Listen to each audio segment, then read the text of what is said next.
Picture this scenario. You've just started a new role in a new company with a new team. And already you're feeling as though you're in the deep end. The meetings are back to back. Your manager is talking to you quickly, moving things along quickly. You are feeling as though everything is whizzing by and you've hardly had time to even onboard. If this is you, if this is the situation that you're in, this video is for you. For those of you who are new here, my name is Linda Rayner. I'm a career strategist, and my mission is to help professionals lead with authentic confidence in life and at work. And this particular video was inspired by one of my amazing clients who's recently started her new senior management position at a Fortune 500 company. And without getting into the full details, she's essentially feeling a little bit overwhelmed in her new role simply because right off the bat, her onboarding didn't really even happen. She was pulled into meetings left, right, and center. Her manager is already demanding things of her. And on top of that, because of her title and her role, she is having to lead and guide others. But of course, it's really difficult to lead and guide others when you're in an environment that you are still getting familiar with. So I really thank her for sharing this question. And I want to share with you my framework on how you can come across as confident, clear, and with presence, even if you're in a brand new situation. And the framework that I'm going to share with you is called SEEN, S-E-E-N. So there are 5 steps in total. The first 4 steps are the SEEN, and then there's a bonus at the end. And this is all about how to set the tone as the leader when you are in a new work environment. The first is S, which is signal strategic thinking. In other words, ask smart questions. When you're a leader, the way that you ask questions is extremely important because it signals to those around you how you're thinking, the way that you think. And you always want to be showcasing that you're thinking ahead. So first of all, there is no point in you pretending as if you know everything. Everyone knows that you don't know everything because you're new. However, they still want to see how you're going to react. And the way that you want to react to be seen as a confident, calm, clear leader is that when you're asking questions, you're thinking ahead. You're posing questions as in, okay, so based on this information that you've just provided me, how does that work when this occurs? And then when that occurs? So you're asking questions that showcase that you already are seeing the bigger picture and you're seeing where this will go. It challenges them a little bit to have to explain and describe themselves a little bit further, but it showcases to those around you that you're not just here just to learn basic facts. You're here to understand the bigger picture. And that's what asking smart questions is all about. You want to showcase that you are strategic in the way that you think. And so the types of questions that you ask matter. And as an example, just to illustrate this, instead of asking, can you explain this to me? You want to instead try, I understand X. So how does that tie into the larger Y goal? Can you walk me through how this decision impacts Z? Do you see the difference? It's not just explain this to me. How does this work? But more so, when I understand this particular aspect, how does that tie into this other aspect? How does this relate to this goal? Where does this take us when it comes to this other idea?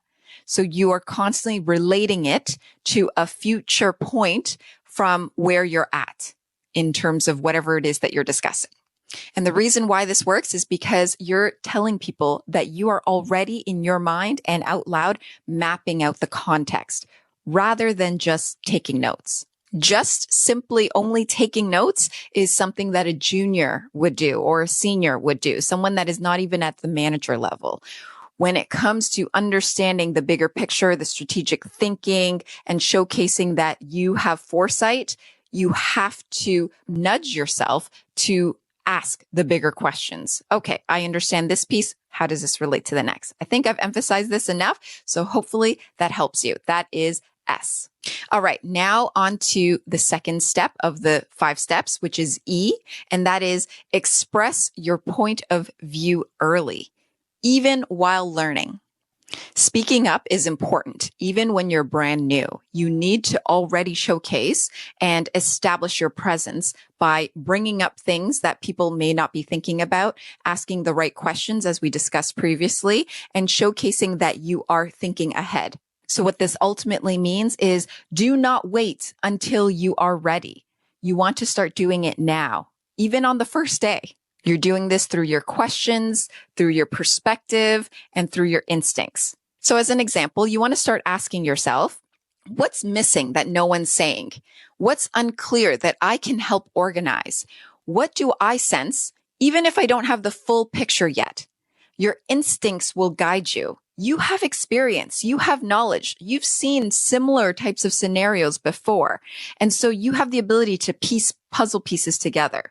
So as you're gaining information, start thinking in that way and ask the questions, bring your perspective, bring your ideas, and see how they respond. Because the important thing is not so much what the idea is, not even so much what the question is, just the fact that you are speaking up and you are establishing your presence by contributing your instincts, your ideas, your questions. So as an example, you can try saying, one thing I'm noticing is blank.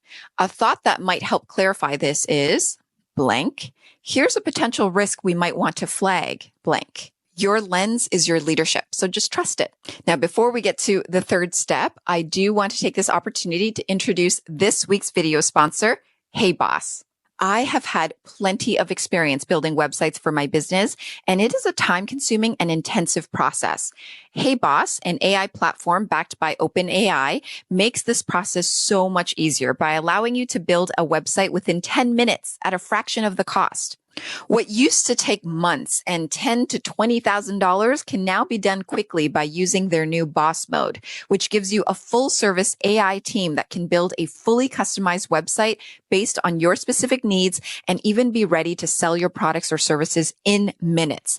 As an example, I wanted to build a new website for my book that is coming out this fall. My book is called The Quiet Achiever, by the way.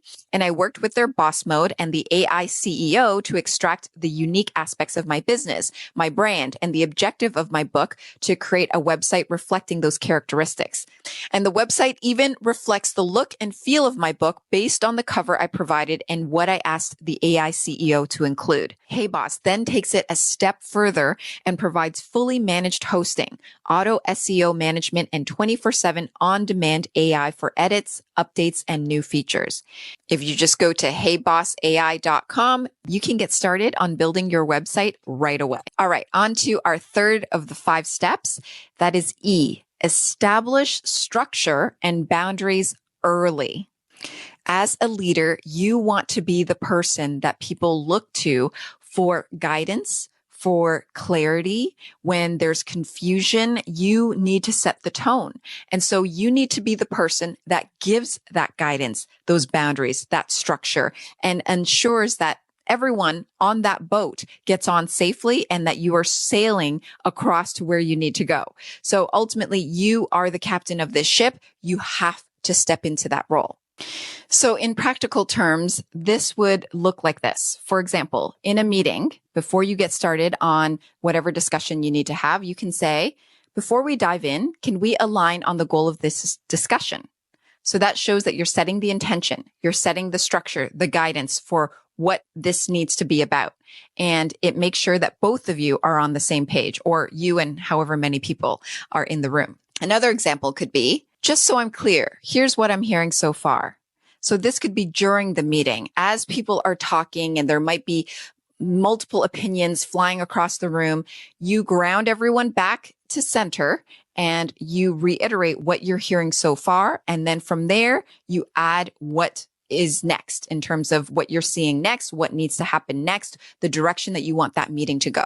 And the reason why I say that is because if you are in a leadership position, once you walk into a meeting where people who are subordinate level are in this meeting, they are still looking to you for some sort of guidance, for some sort of leadership. They need to see that you have the ability to establish yourself so that they can then follow you moving forward. If you are just sitting back and allowing everyone to just say what they need to say, and you're not contributing in any way to shape and guide the direction of where things need to go, you are already putting yourself at a disadvantage. So don't hold back.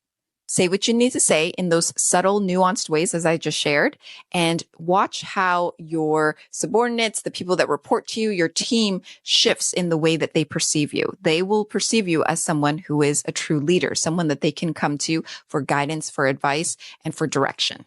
4 is N, normalize your leadership energy, which means don't wait to be anointed. I think I've basically been saying this all throughout, but the idea here is to not wait to show up as a leader. Lead now in the way that you communicate, the way that you carry yourself, the way that you hold space for others. You are showcasing that you are a leader now. Don't wait to be called upon. You need to call upon yourself. And some helpful tips in this area is when you are talking, use your tone, not just your words. So slow your pace down, speak with pauses, don't rush to fill silences, and show that you are actively listening. Be present when you are listening in a meeting. Showcase that you are thinking. That is how people will start to view you as someone who is probably a deep thinker, who sees the bigger picture, who has a greater understanding, who is wise. You want to be seen as that trusted advisor. And so you want to come across as that from day one. People feel leadership through your energy. So your energy is key. So as an example, here are some things that you can say. Try saying, here's what I recommend based on what I know so far. Or I'll own this part. Does that feel aligned to everyone? I mean, that's just an example. If you're saying, okay, I'll own this part, I'll look after this. Does that feel aligned to everyone? Again, you are conducting the train. You are guiding the ship, whatever analogy you want to come up with, metaphor, analogy, I don't know. You just have to remember that you are the leader. And so you're directing and guiding. And finally, the last step that I want to share with you is more of a mindset shift that you really want to take on when you're starting a new position as a leader. And that is, you are not here to prove yourself. You are here knowing that you are already worthy. And all it is that you are showing up every day with that knowing. You're not here to prove anything to anybody. You are showing up with the energy that you are already worthy, that you deserve a spot at this table, which you do because that's why you have that spot at that table, and that you are here to guide and lead others. Show up with that mindset. Don't show up from the mindset of, I'm not ready. I'm not enough. I have to prove myself. I have to demonstrate myself. I have to do this, and that. All those things that you have to do, you will end up doing anyways, just simply because that's part of the job. Don't focus so much on that. Focus more on how you are showing up mentally, emotionally, energetically every single day. You're showing up with this grounded, authentic confidence, knowing who you are, what you're capable of, and that you are here to guide, to lead, to serve, but you're here to be that leader. You're not here to be beneath anyone. You're not trying to prove anything to anyone. You are simply being you, and you are stepping into that energy each and every single day at work, and people will be attracted to that. They will be drawn to that. There is a magnetism that comes with that. And that is how, as a leader, you will then be able to really work with your role, work with your team, work with whatever projects that you're dealing with in more of a flowing state, rather than feeling friction, feeling hardship, feeling stress and difficulty. Not to say that stress isn't part of a job, because stress is always part of any job. However, it's really about how we manage it, how we react to the situations around us. If you are coming from this sense of grounded, authentic authority, you won't feel easily fizzled out when something negative occurs. You'll know how to react calmly. That is the key to a powerful leader. So you want to remind yourself, I'm here for a reason. I don't need to know it all to lead well. Every interaction is an opportunity to set the tone. As long as you remember these 5 steps, you will do well in your new role. If you would like to work with me further, I have many ways that you can do that. You can book a one-on-one private coaching call with me. Otherwise, if you are looking for a new job and you are struggling in this job market on how to stand out, how to really communicate your value, how you're showing up in interviews, and you really need help in that area, then I highly recommend that you pursue my Stand Out, Get Hired program. The details for that is down in the link down below. You can watch my masterclass to get more details on what you can do to enhance your communication, your confidence, so that you can get that job offer. Leave it in the comments down below how this video resonated with you. Let me know if this is working out for you and if this is something that you've done before. I'd love to hear about it. Let me know how you are stepping into your leadership starting from today in your position at work. If you like this video, please give it a thumbs up, share, subscribe with your friends, and thank you so much for watching. I will see you in the next video.